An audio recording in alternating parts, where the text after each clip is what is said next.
Hi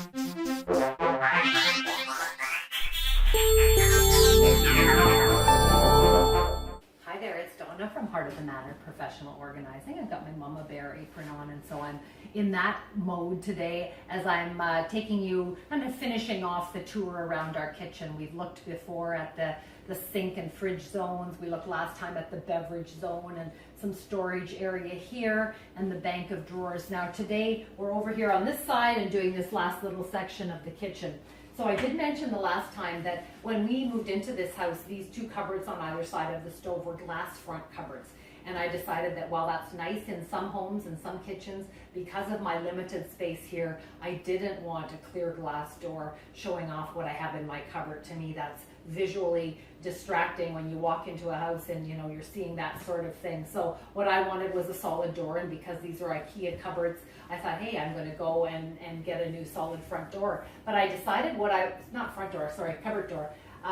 What I decided to do instead was actually to paint the inside of the glass panel, and in particular I used chalk paint just because I did have white chalk paint on hand, and it does bill itself as being able to paint on any surface. So I decided, I didn't have anything to lose. I was prepared that I would go and buy a new cupboard door anyway, so I thought I would give it a try, and we've been here over 4 years now and no regrets. Because it's on that side, when I close it up, it looks great. There's a little bit of texture to that glass. It has little sort of polka dot type of markings on it. So it actually looks kind of nice. And also it's totally wipeable. So I think that's what does keep it looking good. It doesn't get spattered up here on the inside. But anyway, I decided to do that. So if you've got a glass front in one of your cupboards in your kitchen or breakfast area or whatever, and you're thinking maybe either that it's a little bit dated or you don't like the fact that you can see what's in behind it, maybe you might want to consider painting it as well. So that's a strategy you might want to try. So in this area over here, so this is the counter where I do a lot of food prep. Obviously the kitchen isn't huge, so both of these sides of the stove are where we're working regularly. But what I decided to do was I got some extra shelves so that I could max this area out. Again, you need to think about what fits in the prime real estate of your kitchen and what would go probably elsewhere in a kitchen overflow. Even me as the professional organizer, I do have the kitchen overflow, which is a spot that I have downstairs. Maybe we can take a tour through there sometime as well. My challenge here as I'm shooting this video, and I noticed it especially in the last one, is because I have a tiny kitchen, I can't get my camera positioned in a great spot to give you a really good angle of all the spaces. So you're going to have to rely on some of my visual descriptions as we have a look. But what I decided to do, because I do a lot of cooking, was that I was going to spread my spices out.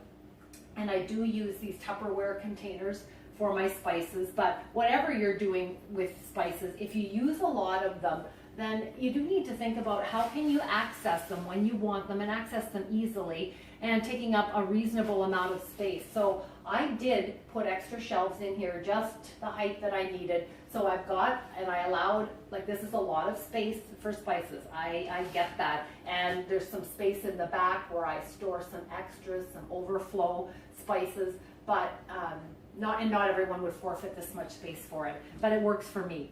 And true confessions, I also have my spices in alphabetical order. I don't even want to think that I really am that person who alphabetizes her spices, but I do find that it's a lot easier to find them and put them away. You know how much we talk about everything needs a home. Well, if I know that up here in the left-hand corner I always go there for the basil, I'm saving a millisecond every time because I'm not going, oh, where is it? Or rooting through a bin or reaching into the back of a cupboard to find what I want. So for what it's worth, the truth is out. I do alphabetize my spices. I haven't always, but since we moved to this house and I spread my things out, I did. So true confessions. Next shelf up, I've got a couple of baking dishes, a couple of casserole dishes. Again, we are empty nesters, so I'm not cooking huge amounts of things. Lots of you are in different stages of life and you will maybe need more or different sizes than what I have. But the point that I want you to take from this is I want you to allow a boundary for that sort of thing. When you really think about it, how many casserole baking dishes do you use at one time? You do not need to store 12 of them in the prime real estate of your kitchen. I've got 3. I don't really use 3 at once either, but it gives me a little bit of size variance in my kitchen that's prime real estate, easy to find. And I've got a couple of other things in my kitchen overflow area, but those I use occasionally, and I don't mind going there for them. I don't want to stack and unstack things on a regular basis to get at what I need. Up top, then I've got some Tupperware vegetable dishes. I don't use those all the time, but again, they're in the prime real estate of my kitchen, so I can get them when I need them. And up top, a couple of serving pieces. I need my 2-step ladder for that to get to it, but I go to it so rarely, and the ladder's right here in my hall closet. So I've got a couple of drawers here. So top one, this one, we've talked about this one before. This is the junk drawer. So again, I do have some order to this. And I'm going to show you the link. I'm going to give you the link to organizing your junk drawer. So if you want to hop in and have a look at that in more detail, feel free to do that. But this is the pens, pencils, staplers, stamps, all that sort of stuff in this drawer. This one, again, this was one we talked about in another video. This is the whatnot drawer. So this is sort of the, if I need to clear this counter, I've specifically left a drawer so that kind of important hot items that are on the go can go into here. Also, if I find something laying around the house, like there's something here now, you won't be able to see it. I don't know what it is, like what the heck is this? But you know that feeling of, as soon as I throw this out, I'm gonna wish I had it. So, I mean, I'm not gonna keep this here forever, but this is the safe zone. This is where I put stuff like that. Some extra larger pads of paper that I make lists on regularly, got that sort of stuff there. Love these rolly drawers. Did not have this in my other house, so I'm really glad for that. And into this one, I'm storing different glass fridge storage items. Storage dishes, I mean, so lids and glass. And then I've got a separate bin here for the plastic, which are different sizes. Don't use them quite as much now that we're not making lunches every day, but the different sizes are in there. And the bottom one, again, can't see into this one, which is probably good because just like you, I'm seeing a lot of crumbs down in the bottom of there and think this could use a good vacuum. But what I use this for is my small appliances. So I've got my blender down here. It's in 2 pieces. I just set them down into here. I've got my small food processor. Over at the side, I've got another bin that kind of contains the small sized glass and plastic things that I use on a regular basis, so they're there and easy to access. And one other point that I would make here, so I mentioned I've got my blender here. So one of the things that I use a blender for fairly regularly is my smoothie. So what I've done down here is I've got a couple of my smoothie items right close at hand, so I don't have to be zigzagging around the kitchen. I've got my protein down here. I've got one of the other powders that I sometimes put in down here. Plus, I even did this. I was trying to, my memory was like, what all goes in the smoothie that I want to do? So I finally decided I was just going to write it down. Got it on a slip here. I can lay it out, and then as I grab the different things, I'm not forgetting anything that I want to put in it. But you know what? This needs a home, and I don't have to rewrite that on a regular basis. I just throw it down in here. We talk about working in zones, okay? So this is the zone that has the things that I need for my smoothie, other than, of course, the things from the fridge or freezer that I would want to put in. So that works out great. And our last cupboard over here is our recycling. So I've got 3 small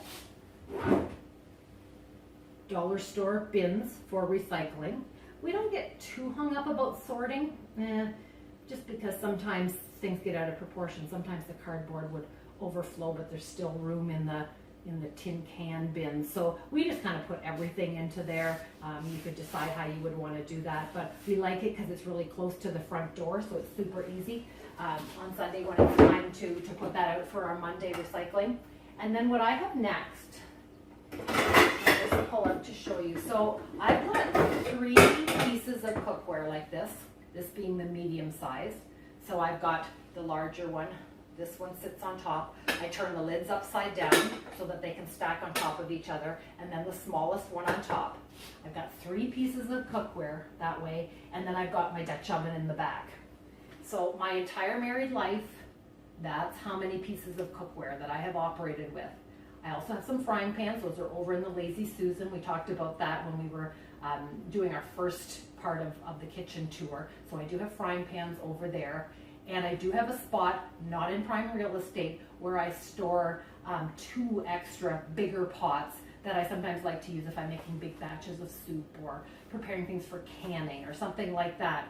But think about, I have seen a lot of people with really big sets of cookware that they are trying to store in the prime real estate of their kitchen. And it's hard to get them put away neatly. It's hard to get what you want when you want it because you're stacking it and unstacking it. So really think about how many pieces of cookware do you need to store in your kitchen. And I found that I can get by with these 3 pieces and then the one tucked in behind. So my dream for this area though is to put pullouts in there. And we will see if maybe that happens sometime now that I've got Papa Bear home and not working at Toyota anymore. Maybe I'll put that on my wish list and we'll get some pullouts put into there and we'll share that with you another time. Anyway, thanks for stopping by today and having a little tour around my kitchen. And this was kind of zone number 3, so talking about spices and different storage spaces here. Thanks for listening in.